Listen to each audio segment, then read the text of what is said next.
So black clover almost अपने and पे पहुंच चुकी है। काफी सारी मिस्ट्रीज बची हुई हैं। लूसियस की मिस्ट्री बची हुई है, चार्मी की मिस्ट्री बची हुई है, एडमर्ली की मिस्ट्री बची हुई है। पर अभी तक सबसे बड़ा क्वेश्चन ये है कि इन द एंड आस्था किससे शादी करेगा और who will be worthy of Asta's big black demon dweller sword. So अभी तक throughout the series Asta ने अपनी big black demon dweller sword से ऑलमोस्ट हर एक गर्ल को रिजर्व कर लिया है। तो आज की वीडियो में हम हर एक कैंडिडेट के बारे में बात करेंगे जो कि आस्था की फ्यूचर वाइफ बन सकती है। पर उससे पहले तुम वीडियो को लाइक कर दो और तुम्हें पता है कि चैनल के साथ क्या करना है।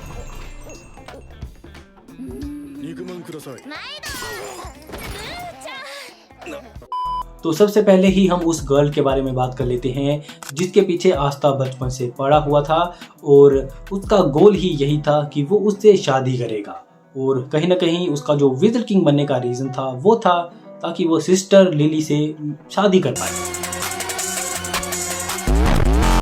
सो अनफॉर्चुनेटली हमें सिस्टर लिली को इस लिस्ट से हटाना पड़ेगा क्योंकि मांगा में आगे जाकर आस्था फाइनल बार सिस्टर लिली को प्रपोज करता है और जो सिस्टर लिली है वो आस्था को मना कर देती है।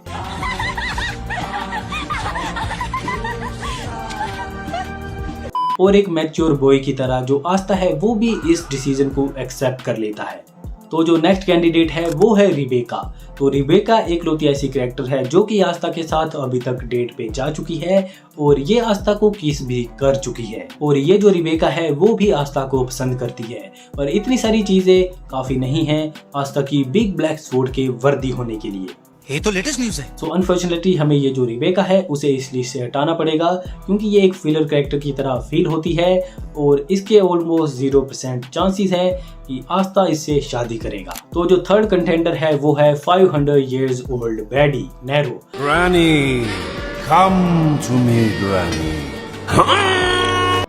तो काफी सारे फैंस चाहते हैं कि इन दी एंड नैरो और आस्था एक साथ हो जाएं। तो मेरे हिसाब से ये बिल्कुल भी सही नहीं है क्योंकि नैरो मुझे नहीं लगता है कि आस्था को एक लव इंटरेस्ट की तरह देखती है। मेरे हिसाब से जो नैरो है वो आस्था को एक रिस्पेक्टेड पर्सन की तरह देखती है।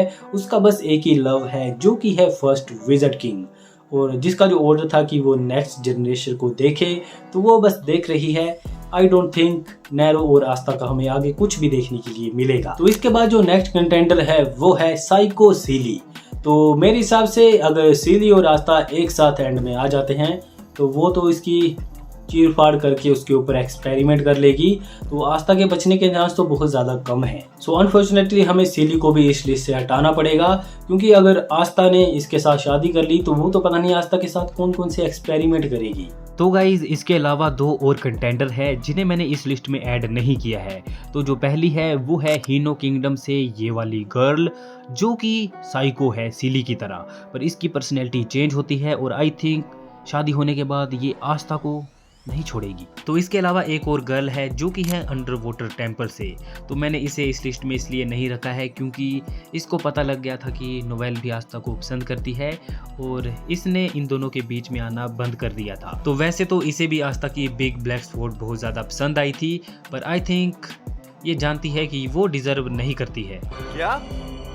क्या बक रहे हो मादर। तो इसके बाद जो नेक्स्ट कंटेंडर है वो है यामी की सिस्टर इचिका।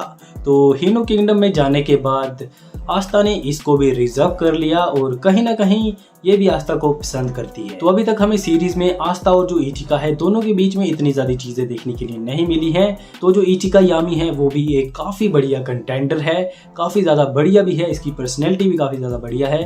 पर अनफॉर्चुनेटली ये भी आस्था की बिग ब्लैक स्वॉर्ड की वर्दी नहीं है। तो अब जो कंपटीशन है वो बस बचा है दो वर्दी अपोनेंट के बीच में। एक तरफ है नोवेल और दूसरी तरफ है मिमोसा और फैंस भी इन दोनों के लेके काफ़ी ज़्यादा फाइट करते रहते हैं। एक तरफ का जो फैंडम है वो चाहता है कि आस्था इन दी एंड नोवेल के साथ हो और दूसरा फैंडम ये चाहता है कि आस्था इन दी एंड मिमोसा के साथ हो। तो वैसे तो लगभग तुम सभी को ही पता है कि आस्था इन दी एंड नोवेल के साथ ही होने वाला है, पर फिर भी काफ़ी ज़्यादा चांसेस हैं कि जो यूकी तबाता हैं वो एक हमें सरप्राइज दें और आस्था इन दी एंड मिमोसा के साथ हो जाए। और इसके अलावा मैंने एक चैनल पे वीडियो बनाई थी जिसमें मैंने बात की थी कि हो सकता है ब्लैक क्लोवर के एंड में जो नोवेल है वो अपने आप को सेक्रीफाइस कर दे आस्था के लिए।